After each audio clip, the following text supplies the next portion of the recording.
comes alive. Welcome to Thursday Lines. I'm your host, Scoot. I'm joined by MG down in the Melbourne studio. He hasn't slept a wink. He's been cheering home the over 13.5 Aussie gold, 18 medals. Wowee. What a big night, MG. Yeah, it's been... It wasn't the plan, Scoot. It never is, but last night's sport was far and wide. There's some strange events where I found myself cheering, but yeah, last night we cracked records left, right and centre. The most golds in a single day in the Olympics, smashed a record of 17 twice. I think we'll finish in the twos here, Scoot. I think we've got 20 written all over us, surely. Amazing. I love just dominating the skateboarding, which is much to the delight of Toprope's favourite Tedeschi. sport. How are you, brother? Well, I'm great, Scooty, but one fun fact, it's not a sport. It's not a sport. There's breakdancing. So the fact that darts and rugby league can't be part of the Olympics, but they've got breakdancing and skateboarding, let me know. Good for Australia, but absolute silliness that the big city have a good long hard look at themselves on that front. So would you be happy if rugby league was entered into the Olympics? Would that pacify you? It should be. It will be in 2032. The global game. So I can't wait to see North Korea against Kiribati in a game of league. That's what the world's looking out for. No, well, of course it should be. I understand. This is what I don't understand. This Olympics, this whole Olympics fandango has to be about the world. Well, put every sport in there. You know what? I want to see the US play American football and get their gold medal. I want to see, all these random weird sports from around the world. Because you know what? We've jumped the shark on this one. This is not just about shooting and running and swimming. You got breakdancing in there. You've got 3-on-3 basketball. Like there's lots of plot on that front. So let's just get every sport in there. Yeah, exactly. You're right. They have jumped the shark. When you let men beat up women in the Olympics, the whole thing's just a mockery. So you may as well just run right on the whole thing. Let's have a quick look in the rearview mirror. The NRL, 5 of 8 favourites won. Some big upsets. The Titans were an absolute steam job against the Broncos. They are gone. Still smell a coach sacking there, so that's good news. The Eels found a way. You don't want to give this too much airtime. They beat the Warriors. The Dragons beat the Storm. Broke the hoodoo there, but the Panthers looking strong as ever. Sharks were absolutely impressive, and the Bulldogs were super. And you weren't there at Belmore? Someone sent me in a photo of potentially you in the stands. Looks like the photo's a little bit old, and I haven't verified it yet, so I'm not going to put it up on screen, but I might put it on next week's show. But were you in the stand last weekend? Toprope? I was not in the stand last weekend. I was not in the stand. But I don't know where the stitch up's leading to. Was not in the stand last weekend. All right. If we get 5 likes on the tweet that we post out to announce the show's live on Twitter, I'll publish the photo on next week's show. It's an absolute must, and it's a treat for everyone out there. It's winding the clock back, but once you see it, your whole opinion of Nick Tedeschi may change. The image will be burnt into your brain. He is one of the most feral supporters of the Canterbury Bulldogs in Australia. And if you saw the celebrations after last week, you would have thought they won the grand final. But they are rabid, the Bulldog supporters, are they not? We are rabid, but I'll tell you what, I'm not in the top 50% of rabid Bulldog supporters based on what we saw last weekend. What about the bloke in the Raiders kit, like Captain Raid or whatever we call, trying to get to his car? Good luck, son. Oh, it's classic stuff. Okay, so when we announce the show's live on Twitter, just 5 likes get us over the line, and you get to see that uncut, uncensored, beautiful image of Nick Tedeschi just roaring from the sidelines. AFL news, 5 of 9 favourites, but the story of the week had to be the Sydney Swans and their absolute capitulation. They were 71 points to 0. The press conference from John Longmire was an absolute beauty, and they just couldn't touch the ball. They couldn't get going. We mentioned it on the show last week. MG, you said they should have started their first quarter in the sheds and getting them warmed up. The scary part is John Longmire said they've been trying these things, and they've been trying a different array of things, but clearly it's not working. When I see a result like that, I think internal scandal, saga, massive issue somewhere within the club. What are you hearing, MG? Because this Sydney capitulation, not only it can't be just me crowing them at $4 to win the premiership and telling everyone to bet up and get on board. What is going on? Well, John did text you apparently during the week to say get off. Firstly, since you're the concrete boot. Seriously, you stopped the Warriors dead in their tracks, and now you've done the same. I didn't let you on the Sydney train, so I don't think you can be held responsible for this one. But John's got to try harder. He's it was a disgraceful performance. What's the saying? You don't have to be stiff to be dead. I did pot the team I'm on for the premiership, and with Port tried to be sneaky and go the 1-39, and that was done by halfway into the second quarter. Scoot. No score from Sydney at all. So, you don't see too many games like that. I don't think it broke all kind of stats. Teams being on top of the ladder, being done by that much. Just any team seen in professional sport, you don't see pantsings like that too often. So, they're going to have to step up for Collingwood this week. We'll discuss that game shortly. There's plenty of money around to suggest that Sydney's had a rocket at them this week, and see if they take care of Collingwood. But overall, Scoot, one of the best weeks in AFL in many a year for mine, with the close finishes, the comebacks. There was a couple of pantsings, but we had 4 results under a goal, a couple of crazy comebacks where teams looked dead and buried. So, for betting in the run everywhere down the line, the bookies would have loved it. They had their share of upsets. Tipping was hard if you were tipping the AFL, but it's going to be a cracking last month of the season. Then the final should be all time as well, Scoot. So it's on the field, the AFL's going enormous. That's amazing. Yeah, Brisbane Lions and GWS are the form sides of the competition. Sydney can still make the grand final, no doubt about that. MG, my concern with them now is if they're at the MCG, it's a neutral venue. Let's say a Melbourne side doesn't make the grand final, which is probably the most likely outcome at this stage, given the shape of the ladder.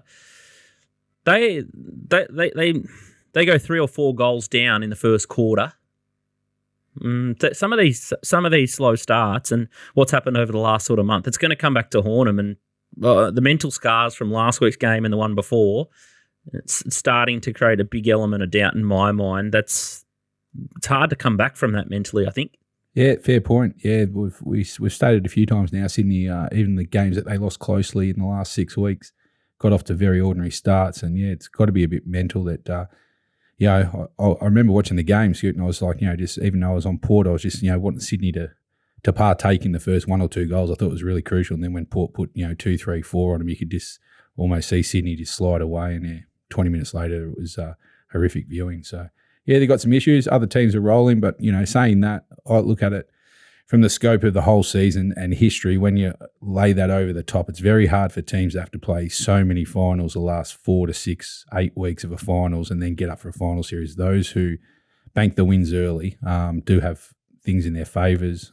So I expect Sydney to turn around a bit. They just got to get back to the coalface, and I'm sure they've revved up the midfield. That's where it starts. So we'll see Friday night against the Pies. Can't wait for that one. Absolute cracking weekend of AFL, and the plots are starting to thicken. Let's have a quick look at AFL premiership prices while we're hot on the topic. And Brisbane Lions are the new favourite, $3.60 at Top Sport. We've got Sydney Swans $5.25, the Bulldogs $5.50, Carlton $9.50. Port Adelaide $9.50. The big movers are now GWS Giants into $10, Freo $13, the Cats $13, and of course I've been all over Hawthorn, and now I've punctured their ties as well. AFL Brownlow, Cripps is $3.25, Neil $5, Nicky Dacos $5, the Bont $5.50, Caleb Sarong $9. They're all in single figures, and then the Colemans are 2-player race with Hogan $1.75 and Charlie Curnow $1.95. Those mitts of Jesse Hogan's are just absolutely unstoppable at the moment. He's got the Freddie Flintstone run up, but it's doing him wonders. He's an absolute deadeye and just clunking marks all over the place. He is something to behold. And well, even Toby Green just played 5 minutes of footy the other day, and he is absolutely on fire. They are a scary side. NRL Premiership prices, not much change here. Panthers $2.50, Storm $3.90, Roosters $4.20, Bulldogs $15, $17 the Sharks, Seagulls $19, $21 the Cowboys, and the Dragons $81. Your Premiership book would be looking okay.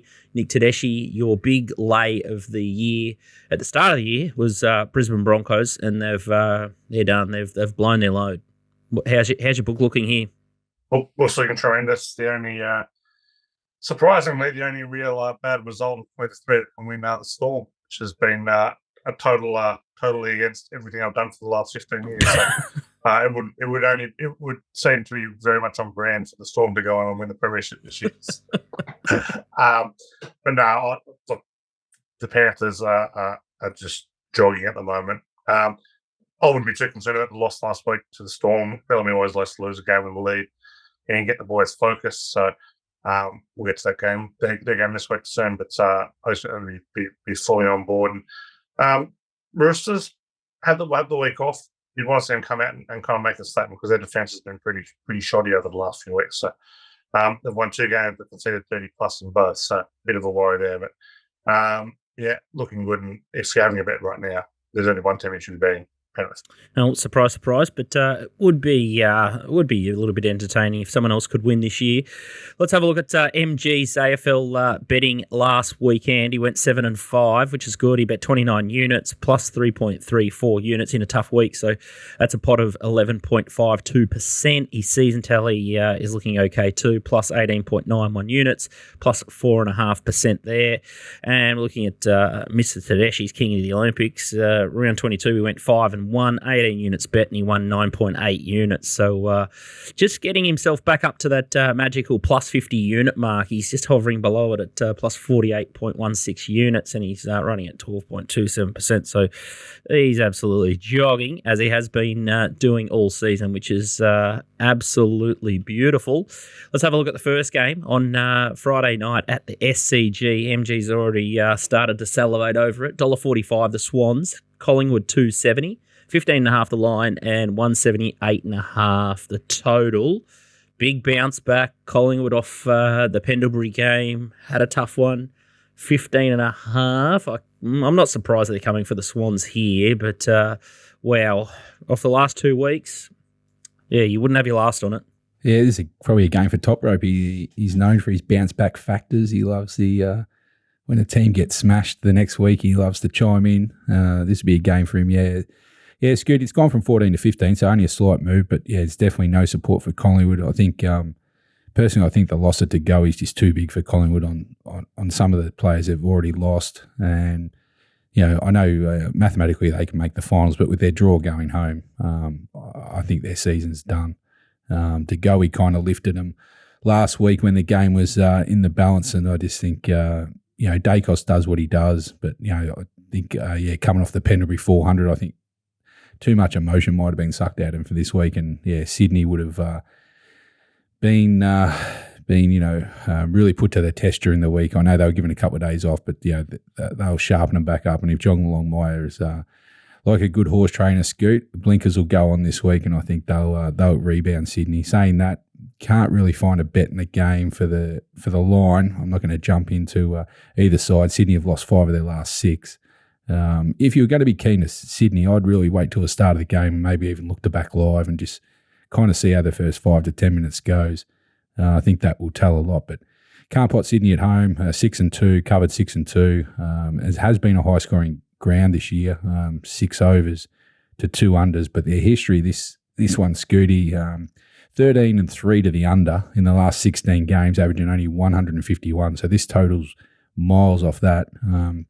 I sit somewhere in the middle, so I think the under's a good bet in this game. Under started 179, dropped down to 178. I think it might get down to maybe 175. Good weather at night, but I think it'll be a bit of pressure in this game. And I think 178 is a big total, so I'm going to shade the under. Yeah, outstanding. So steam into the under total.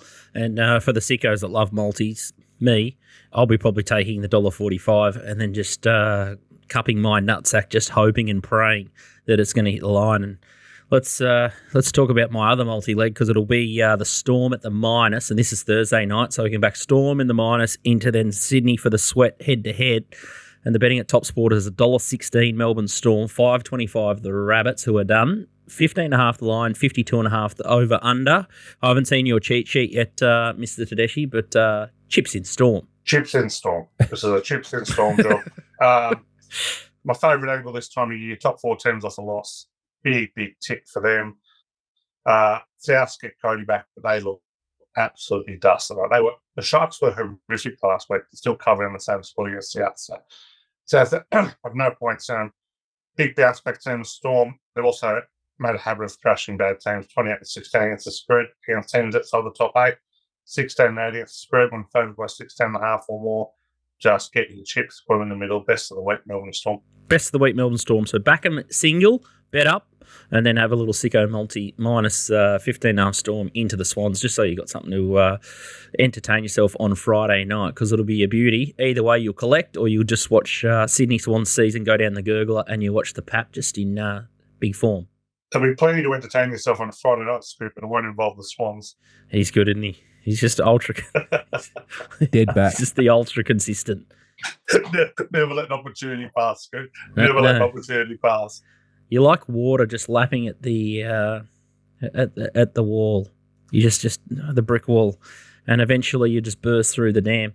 Let's have a look at Saturday. It's match of the round. It's Brisbane Lions versus GWS Giants. $1.29, $3.50 the Giants, 23.5 the line, 178.5 the money bean for the over. Not sure what the betting's done here, MG, but the form that the Giants are now in, the plus looks like a good bet to me. Yeah, the market's going against you, Scoot, so you'll be able to wait a little while, I think.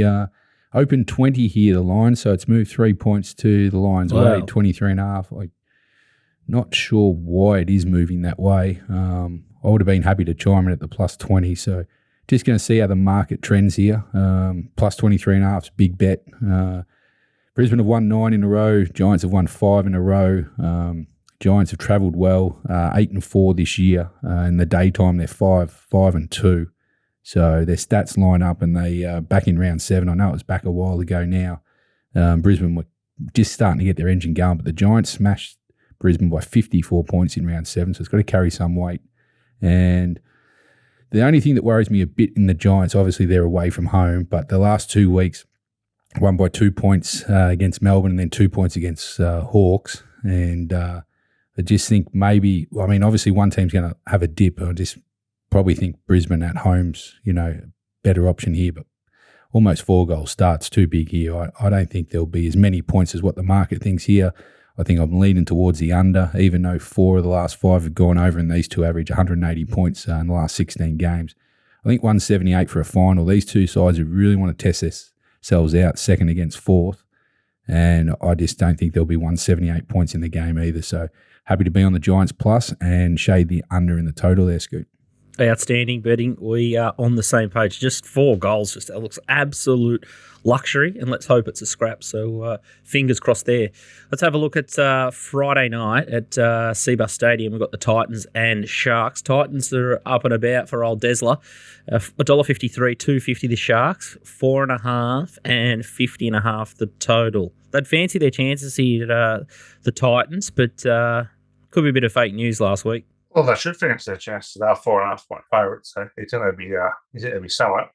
Well, Matt, the Titans I like what they're doing. I like what Des is building up there on the Gold Coast. You've got to have a proud team to watch over the next couple of years, Scooty. So book yourself in with Tristan. Make sure you get to plenty of Titans games.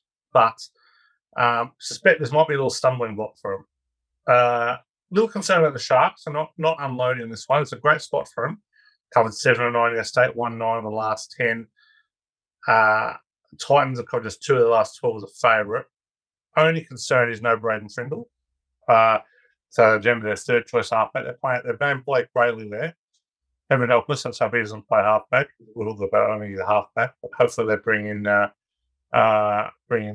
third chance for the World Cup. So that's what I haven't thought. We're waiting for final team changes, but we'll be on the Sharks. Small at the moment, plus the plus one up. Outstanding. Yeah, it looks it looks a little bit of a play. The outside of there, they can get a bit far ahead of themselves, the Titans as well. So let's have a look at Saturday night, Melbourne versus Port Adelaide, and funny betting here too.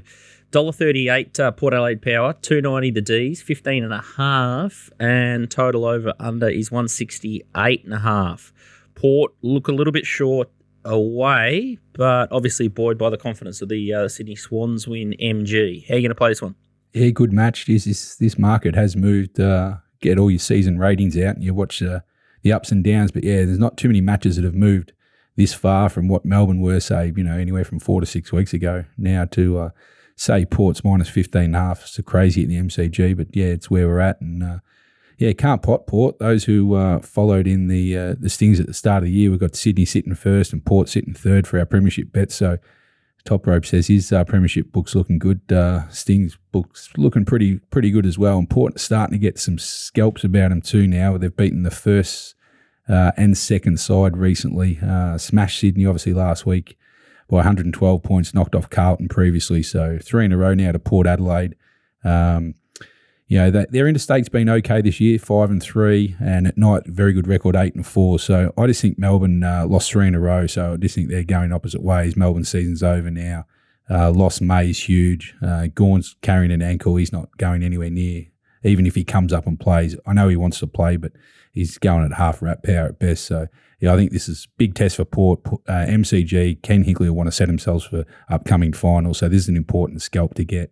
I just think Port will get the job done. I can't come into them at that price of the way, though, Scoop, by the same things that I'm going to sit out. But an angle here in the total, 13-3 to the under between these two teams, averaging 151, and the last 10 of 11 have gone under. So 168 seems a little high, but the problem is May in the defence probably cooled that a little. But if you're looking for an angle, I'd probably back the under before I'd back Port. But hope Port chalks the win up and consolidates their top 4 position. Poor old Maxi Gawn's leg looked like a bloody jetty stump. I'm not sure how he's doing it. It must be wind assisted or be on some painkillers to get through that one. And yeah, gosh, I wouldn't know why you'd bother. As you say, MG, their season's absolutely toast. So why you'd risk a bloke like that? It could just end his career if he does any more damage there. But okay, Chips in Port Adelaide. By the sound of you, he'll be pushing through a bit at some stage because it sounds like he got half a chubby there. Let's have a look at Saturday night at Jubilee. You got the Dragons versus the Bulldogs. Canterbury $1.70 after winning the grand final last week. $2.15, 2.5 the line, and 47.5. How will they go with their premiership hangover, the Bulldogs? They're going to go well. I'll be down there taking the young fella down to Hello. Fresh pitcher. First big game between these two in a long time. Both expect to finish bottom 4 this year. Dragons 8, Bulldogs 5th. So up and about both those big supporter bases. Going to be a sellout crowd at Cogra. Leading the Dogs here. The better saying, there's no doubt about that. They've been underrated by the market pretty severely. They've covered 12 of the last 17. They've been pretty consistent. Got the second best defence in the NRL. Dragons go super at Cogra. That's the big worry. They've covered 13 and 19, but they are a consistent side and they struggle off a win.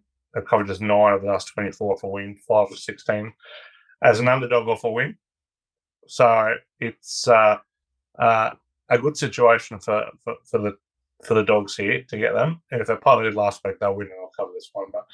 But always a little concern, particularly with it being such a big game. The Dogs aren't really a blowout side either. So, I'll be back on the Dogs. Won't be getting too carried away, but I think they're a half decent bet at the -3. Can you just send a now and then selfie through? Can you recreate the photo that I've got in my files and then just send it in so we can do Tedeschi as a boy and Tedeschi as a man? I don't know to ever become a man to Scoot, so little selfie action. It's just an old inherited boy. Oh, can't wait for the snap to come through on the socials. Make sure you get it into us because I love all that. Love you taking the little fella and blooding him. It's just a shame it's not at Belmore, so I can be a real mad fan. Carlton versus Hawthorn, Sunday at the MCG is the next one at 1:10, and the Blue Bag is a favourite here, $1.85 on the bounce against Collingwood, and then Hawks licking their wounds, 191, no line at Top Sport, and then 172.5 is the total here. Sam Mitchell was pretty scathing in his press conference, which is good. I like his hard-nosed approach. And Michael Voss just gave his players a little bit of a cuddle. So I'm not sure what you make of that style of coaching, but I sort of prefer the Mitchell Militant angle myself. I think the Hawks can bounce back here, and I was a little bit peeved that Cal Shadir got pulled off the ground. I thought he was just aching to get into the game last week, and it might have been the move that sort of cost them. Yeah, it's a good match. 8th v 10th, another final for Hawthorn. So they've got to, I think this is their last chance. They've got to win out here. They've got 2 easy games to come. So, this is their final. If they get over Carlton, they'll play finals. And if they don't, they're out. So can't be any more simpler. And then by the same token, if Hawthorn do dust Carlton, they've got 2 easy games to come. But, they might be in all sorts as well. So Carlton have gone from 2nd to 8th, lost 4 of their last 5. Lost another heartbreaker against the Pies last week. Actually, both these teams were lost in heartbreakers. Hawthorn, even though they've won 10 of their last 13 games and one of the form teams of the comps, they've had 2 terrible chokes. Port Adelaide, if you don't know how far you can remember back, guys, but Port Adelaide they gave up 2 goals inside the last, I think it was 35 seconds to lose a game there. And this one wasn't far off it to lose to GWS the way they did as well. They had the game iced. And, if they were pulling off players, they would have been done that. So, this is a tough matchup, Scoot. Hard to get involved. I think probably Pickham's around the right price. Couldn't back Carlton with your money at this stage. Lost 4 out of 5. They're just like devoid of confidence at the moment. Not sure Curno's 100% fit either. And, Hawthorn have got their best chance. They're playing for a bit more, I think. Carlton haven't covered in their last 5 games. So, whereas Hawthorn have covered 11 of their last 13. So, both good day records. Surprisingly, it's only Carlton's 3rd time that they've played in the daytime this year, which I find staggering stat. They've won 2-0 in the daytime, but they played all night games. So a day game here. So, looking forward to this one, Scoop, but can't really find a bet, unfortunately. On form, you'd say Hawthorn. On head-to-head historical matchups, you'd say that Hawthorn have got the wood over Carlton, but they ran out of petrol poorly. The Hawks, they just couldn't pick up their feet. So hopefully they've rested the legs a bit and can find a way to pull over the Blues. But, from a betting perspective, might be one just to have a bit of a breather. Mr. Tedeschi, Sunday at Suncorp, we've got the Dolphins versus the Warriors. And betting at Top Sport looks like something like this. $1.44 the Dolphins, New Zealand Warriors $2.80, line 7.5, and wow, massive total there, 51.5. Thoughts here? It's plenty of rain forecast Monday, Tuesday around the Brisbane area, but I don't think it's going to hit by Sunday 2 o'clock. Well, speed up because I want to be on the under here, so get in there nice and quick, rain. I found this one probably the most difficult game of the week from a betting point of view. Dolphins dropped out of the 8 for the first time since March, so that's a concern for those of us on to back the 8. Must-win game for them. I really need to win this to potentially force their way back into the top 8. Worry with them is they've covered just 1 of 7 as a favourite, and the 4 times in the history they've been favoured by 6.5 or more, they've failed to cover. So, worry they don't have a great record at Suncorp either, 6-10 against the spread. Saying that, the Warriors are dusted now, and they've covered just 9 of 26 off conceding 30+, so not up and about on the Warriors. So, probably the better bet is the under. The last 2 minutes have gone over the total, but the under's 4-0 and the Dolphins are favored by 6.5 or more, and 30-17 when the Warriors play in the day, and 27-15 on the play teams outside the 8. So I think this number's too big. Look, it's been a big over this season. They're big overs towards the back end of the year. This is one of those games with tally 80 points. You wouldn't be that surprised because they're 2 pretty loose units here. But I'm sticking with the numbers here, and I'll have a small bit on the under. Wow. So completely against what you just said. Yeah, I'm saying this is one of those games. Like the upside's high, like the upside for points is high, but we saw the Dolphins a couple of weeks ago play the Titans. There's 35 points in the game in a Sunday afternoon game. So they've also got that ability to go pretty low as well. So high variance, difficult game, having a bet, but the under would been down the small, but not that out of the top on this one. Outstanding. All right, so keep your powder dry a little bit late on Sunday afternoon. Nick Tedeschi, bet of the week is Storm minus 15.5. So chips in that one. And MG, you like a little bit of a goal fest, and it's a game that we haven't covered. This is the Sunday night chips in job for you. And the total is total over points, Adelaide versus Western Bulldogs. So you've got one side absolutely humming, and then you've got Adelaide, who might be just sitting there at 15th thinking no tackles and let's just put on a bit of a show for our supporters. So over 167.5, your best of the week. Yeah, way too low, more than a goal. So this will definitely start in the 170s, and hopefully they can kick straight and get the job done. Perfect weather. Bulldogs high octane. Adelaide season's over, so I don't think this will be a high pressure game. And I'll be surprised if it sits under 180. Scoot. Beautiful. So that's already moved to 169.5 at Top Sport. So make sure you get your chips on the table in quickly, because MG will nail the market in this circumstance.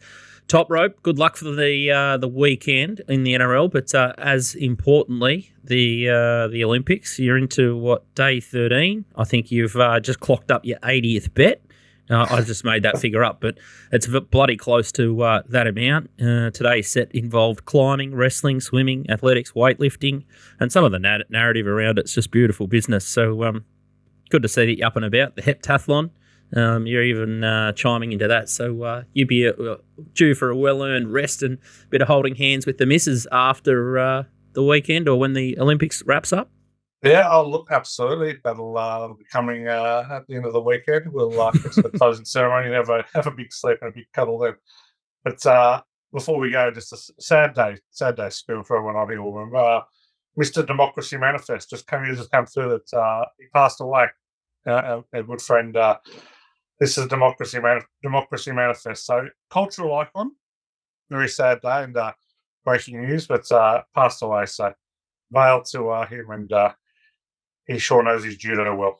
I think everyone should just get some shuasu pork, bit of chicken soup, and get a beef and black bean in his honour over the weekend, and good little hangover trick too. That'll get you bounced back if you tip too many in on a Friday or a Saturday. But no good news. But while we can, we'll bet our brains out. But big thanks to Top Sport Punting Form who put on the show, and the boys, obviously, Nick Tedeschi out of Orange and MG down in Melbourne town, who will be now off to bed so we can cheer some more Aussie Olympic gold overnight tonight. But big thanks to us, and we'll see you next week for some more action. But hopefully we've found you a couple of winners. See you guys.